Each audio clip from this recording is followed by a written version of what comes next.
Hola, estamos hoy con el representante de la Cámara, Alfredo Mondragón, compañero Alfredo. Vamos a hablar hoy sobre la reforma laboral, su impacto en la calidad de vida de los trabajadores y trabajadoras del país. Hemos reconocido tu papel en la motivación, en la promoción de la reforma laboral como un mecanismo de mejorar la calidad de vida de los trabajadores y trabajadoras, y te agradecemos mucho que estés hoy con nosotros. Muchas gracias a la Escuela Nacional Sindical por la invitación, pero además porque estamos todavía en este desafío para Senado. Así es, y precisamente hablando de eso, Alfredo, me parece que es muy importante mirar que desde que inicia el proyecto de la reforma, este tránsito por la Cámara,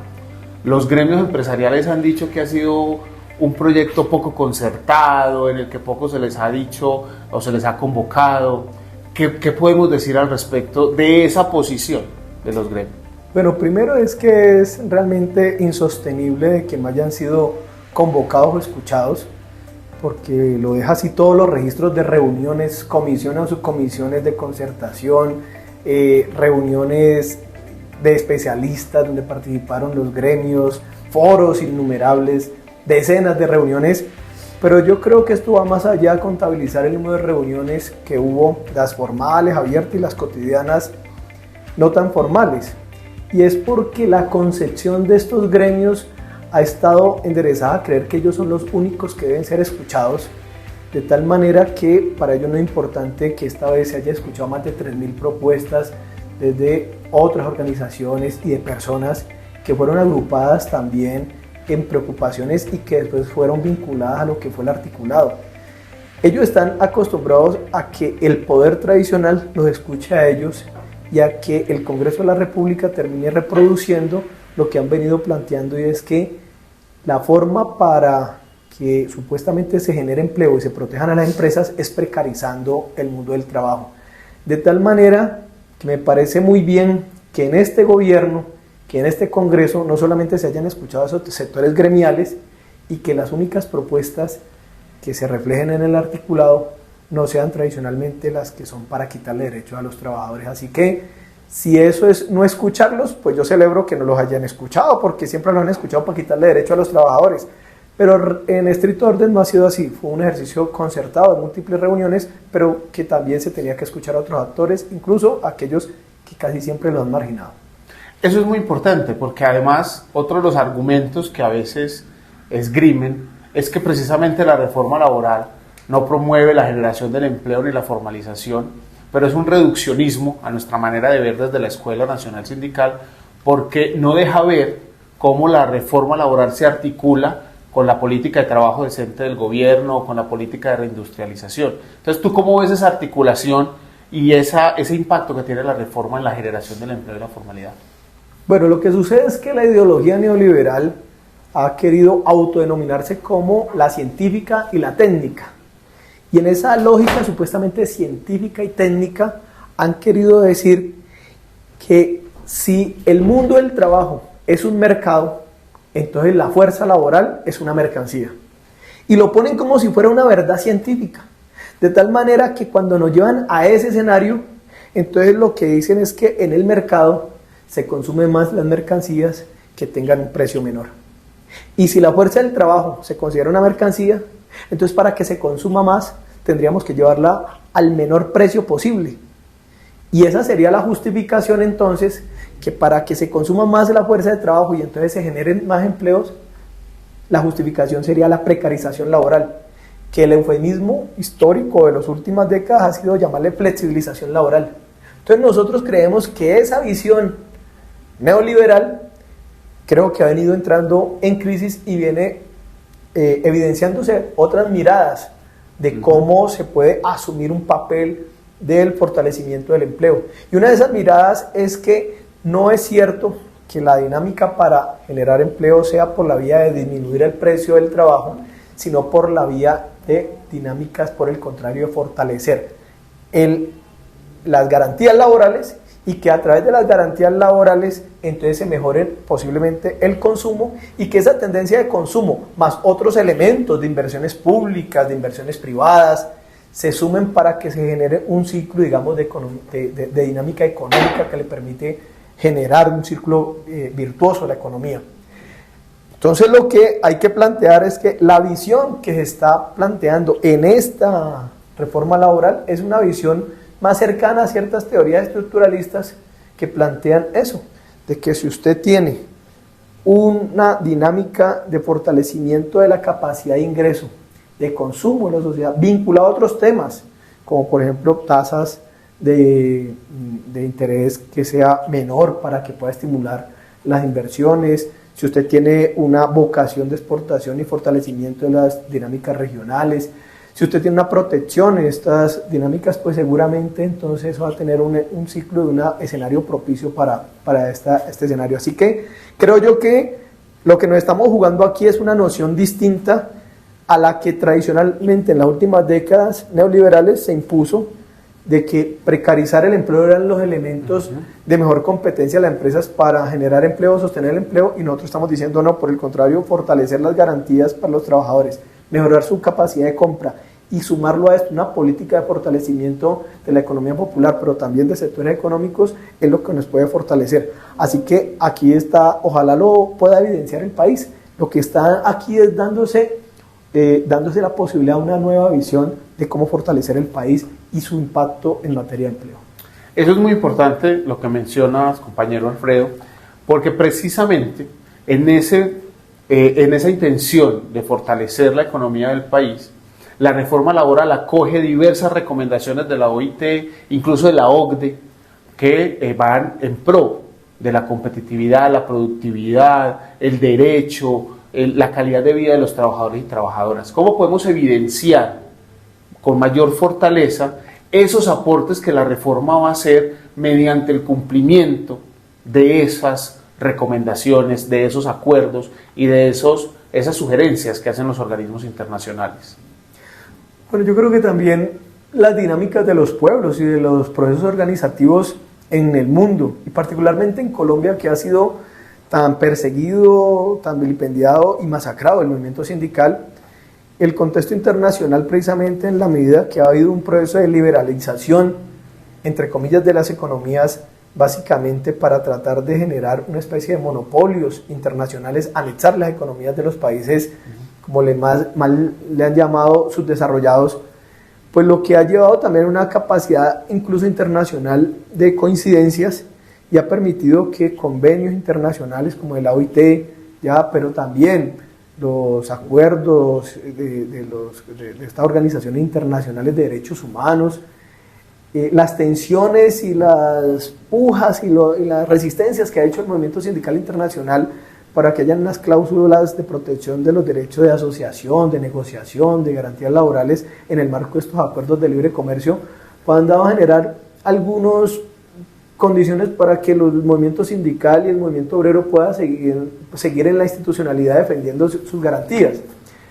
Así que en este momento parte también de las necesidades de ciertos países, digamos, dominantes, es cómo hacen para que los productos de nuestras naciones, en las cuales han tenido incluso acuerdos comerciales, pues tampoco decaigan tanto, porque no siempre ellos están produciendo acá, que les serviría, si estuvieran produciendo acá, pues que caigan la mano de obra de acá. Pero en muchas ocasiones lo que están haciendo es, si reciben algún tipo de mercancías de estos países, pues les interesan que la condición de precariedad no sea tan exagerada, porque eso podría generarle unos efectos en el trabajo de sus trabajadores en ese sector. Y es parte, digamos, de las particulares cuando también se internacionaliza la lucha obrera. Entonces, no es propiamente una dádiva de esa organización internacional, es más bien la realidad económica que hay, pero que nos hemos movido en ese escenario y nos ha servido de tal manera que a nosotros nos sirve que la OIT cada vez avance en esos convenios, y que Colombia, no solamente por ser parte de la OIT, sino porque suscribe convenios, pues efectivamente, por ejemplo, insistan en que es necesario y es clave que se promueva el derecho de asociación, es clave que se respete el derecho de negociación,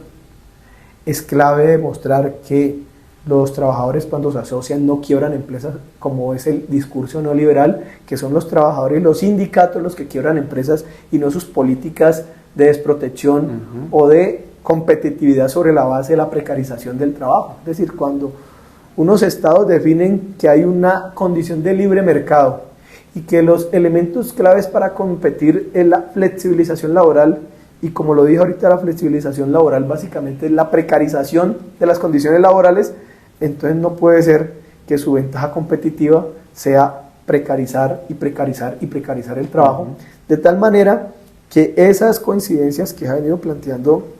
desde la OIT y otras organizaciones, de hacer una protección al sindicalismo y que no siempre las garantías laborales y la asociación es la, digamos, responsable de la quiebra de empresas, sino unas políticas, digamos, de Estado que finalmente no protege a esos sectores, pues yo creo que ir ganando ese debate nos permite a nosotros decir que es posible que esas orientaciones internacionales, esos convenios, pues nos sirvan de insumo para demostrar que lo que estamos haciendo en Colombia no tiene ningún propósito comunista o socialista, como dicen la oposición, sino que lo básico que está buscando es, en el marco incluso del capitalismo,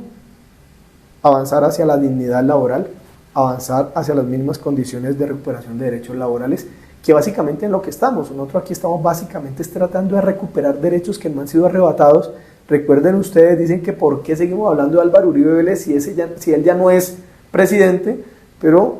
alguien de manera, creo yo, de manera calculada, quiere que nos olvidemos de la historia y saber de que Uribe, como senador y después como presidente, ha liderado las contrarreformas más brutales contra los derechos de los trabajadores, y que hoy, como expresidente, sigue opinando en contra. Álvaro Uribe Vélez hoy diciendo que es una trampa la reforma laboral, y para él es una trampa recuperar derechos, porque está convencido de que supuestamente la competitividad de las empresas está sobre la base de la precarización de las condiciones laborales de la clase trabajadora. Has hecho una mención de la importancia que ha tenido el movimiento sindical en todo este proceso de construcción democrática y cómo ha sido vulnerado, perseguido, atacado históricamente. Particularmente en Colombia hay una cultura de la violencia antisindical muy arraigada. Podríamos decir, compañero Alfredo, que con esta reforma laboral, que tiene una base de reivindicación de los derechos laborales, se inicia también ese proceso de reparación colectiva al movimiento sindical anunciado por el presidente en el reconocimiento del sindicalismo como víctima del conflicto. Pues yo quisiera tener la buena noticia de que la reforma laboral nos permitiera eso. Sin embargo, creo que en el Congreso de la República, a pesar de que avanza la reforma laboral, pero hay que reconocerlo, nos eliminaron más de 20 artículos que tenían que ver con los derechos colectivos. Hemos logrado sostener algunos, que creo que hay que valorarlos positivamente, pero también hay que decir que la reivindicación con la clase obrera y con sus organizaciones sindicales no pasa solamente con la posibilidad de una reforma laboral, sino con un proceso más estructural de democratización del país. Pasa por que sean actores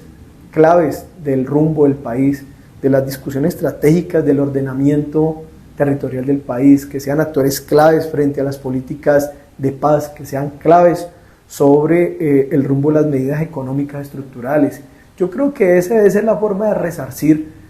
al movimiento sindical, y no es en un acto, sino va a ser en un proceso. Y yo creo que el gobierno del presidente Petro tiene toda la intención de hacerlo,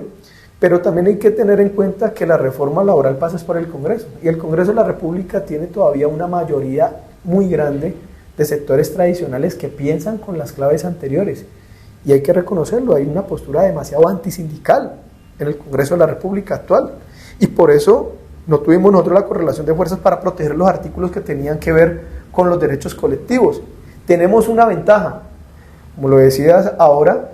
hemos ido ganando en el movimiento obrero organizado unos convenios de la OIT, unas disposiciones internacionales, unas recomendaciones internacionales que nos permiten, y unas disposiciones jurisprudenciales que nos permiten tener, digamos, unas capacidades normativas y judiciales para hacer el proceso de defensa. Pero creo yo que el hecho de que con esta reforma laboral que presenta el presidente Petro se avance en recuperar algunos derechos colectivos, garantías de estabilidad laboral, se vuelve determinante, que hace una reivindicación del movimiento sindical. Recuperar elementos tan sentidos como recargos nocturnos, dominicales, se vuelve supremamente importante. Hacer unas protecciones especiales a las mujeres se vuelve clave. hacer un reconocimiento a sectores de periodistas, a sectores de trabajadoras del sector doméstico, de los aprendices del SENA, pues se vuelven reivindicaciones puntuales, pero se vuelven claves de todo lo que ha sido sectores que han padecido en la más profunda y más, digo yo, miserable exposición de todo lo que el neoliberalismo le ha arrebatado al movimiento trabajador. Entonces yo creo que este ha sido un buen ejercicio para decir que devolverle derechos que le han arrebatado al movimiento, no solamente no al movimiento sindical, es a la sociedad en su conjunto y a los trabajadores y trabajadoras, pues una forma de resarcir al sindicalismo, porque han sido los portadores y los portavoces de esas tensiones y de esos, digamos, y de eso que han esquilmado la clase trabajadora. Sin embargo, creo que todavía estamos en un proceso de seguir avanzando para resarcir todo lo que le ha tocado que padecer al movimiento sindical colombiano. Ya para ir cerrando este encuentro, que ha sido muy productivo y que nos abre muchas luces alrededor de la reforma laboral, hiciste mención del articulado que fue eliminado en relación al derecho laboral colectivo y cómo el movimiento sindical se ve afectado en eso, pero podemos decir que la reforma, aún con la eliminación de esos artículos, tiene algunos elementos que fortalecen y que aportan al fortalecimiento del movimiento sindical. ¿Qué podemos decir sobre eso a quienes dicen que hoy la reforma ha perdido fuerza para el movimiento sindical? Pues yo esperaría que aquellos que se cuestionan de que haya perdido fuerza para el movimiento sindical la reforma, pues yo esperaría que hicieran más dinámicas de movilización, no en un escritorio, sino que estén convocando a la gente en la calle, el movimiento sindical, para reclamarle ese Congreso. Yo esperaría eso. Nosotros nos hemos hecho el esfuerzo, todo el esfuerzo para defender eso en el Congreso de la República. Pero si los que dicen defender y estar tan preocupados con esos temas, pues lo quedan haciendo en un escritorio, pues yo digo que con eso no vamos a tener la fuerza para tratar de enfrentar a este Congreso antisindical que todavía persiste. Eso no se hace de esa manera. Nosotros hemos cumplido nuestro papel, debatimos allá, buscamos los espacios de acuerdo, pero en concreto en la votación siguen siendo mayoría. La única manera de doblegar eso es que estuviera el movimiento sindical en las calles reclamando su lugar en los ordenamientos institucionales y en este caso en una reforma laboral. Yo creo que eso sigue siendo una, digamos, intención que deben seguir teniendo los sindicatos. Es decir, nosotros tenemos que seguir pensando en que el movimiento sindical y en general los sectores populares logran una mejor participación y mayor participación en el Congreso de la República para que las normas que salgan pues correspondan mucho más a estas reivindicaciones. Pero eso no lo vamos a lograr simplemente para los que se cuestionan que la reforma laboral ha perdido, digamos, elementos en el tema colectivo, pues simplemente lo vayamos a lograr porque ellos nos hacen una crítica o le hacen una crítica interna cuando eso lo tiene que disputar en la calle. Hoy el elemento principal de disputa de poder de los movimientos sociales es lo que puedan en la movilización callejera. Yo espero, ojalá que ellos que sean tan críticos estén organizando el movimiento sindical para que en grandes manifestaciones en la calle presionen ese Congreso de la República para que las disposiciones sean favorables a estas garantías que merece el movimiento sindical. Así que yo les daría parcialmente la razón. Por supuesto que han desmejorado la reivindicación en materia colectiva, pero también les diría, ¿y dónde están las grandes movilizaciones para presionar este Congreso? Yo las sigo esperando. Si no se alcanza a dar en esta iniciativa, pues yo creo que el escenario siempre estará abierto, que el movimiento sindical siga reclamando mejores condiciones para sus derechos de funcionamiento y por supuesto para las garantías de la clase obrera en general. Alfredo, compañero, muchísimas gracias por este encuentro, por este conversatorio que nos permite ver la reforma laboral en términos del impacto cotidiano en los trabajadores y trabajadoras del país. Para la Escuela Nacional Sindical es un gusto tenerte aquí. Esperamos poder conversar más seguido de estos temas que son de interés nacional, de interés popular, en una próxima oportunidad. No, a ustedes muchas gracias. Muy importante que hagamos un ejercicio de difusión, que innovemos mucho en la manera de transmitir, de que necesitamos que el país se movilice permanentemente, que sea un propósito para el Estado impulsado desde las organizaciones populares y sindicales, y decirle que en medio de tantas dificultades avanzamos. Yo estoy muy, digamos, conforme en que a pesar de las adversidades estemos diciendo al país, estamos logrando recuperar algunos derechos colectivos, podríamos recuperar garantías laborales para casi 500.000 jóvenes que estarían siendo objeto del contrato de aprendizaje. Podríamos estar recuperando derechos para sectores de artistas, para migrantes, para trabajadores de la economía popular, para los micronegocios, para las trabajadoras, porque principalmente el trabajo doméstico es de mujeres. Entonces yo creo que nosotros no podemos volver derrotas las reivindicaciones y las conquistas que parcialmente estamos logrando, porque todavía falta Senado. Yo espero que todos aquellos que defienden esta reforma, incluso aquellos que esperan que sea de mayor alcance, pues estén organizando para que en los próximos meses que sigue el debate en el Senado estén generando el gran y más poderoso movimiento para decirle al Senado de la República si le va a responder a esas clases dominantes que ni siquiera son de los micro y pequeños empresarios, sino de los grandes conglomerados económicos que no quieren que pase la reforma, que presionen a ese Congreso, al Senado de la República y a esos poderes para decir que es el momento de recuperar derechos laborales. Así que muchas gracias por la invitación.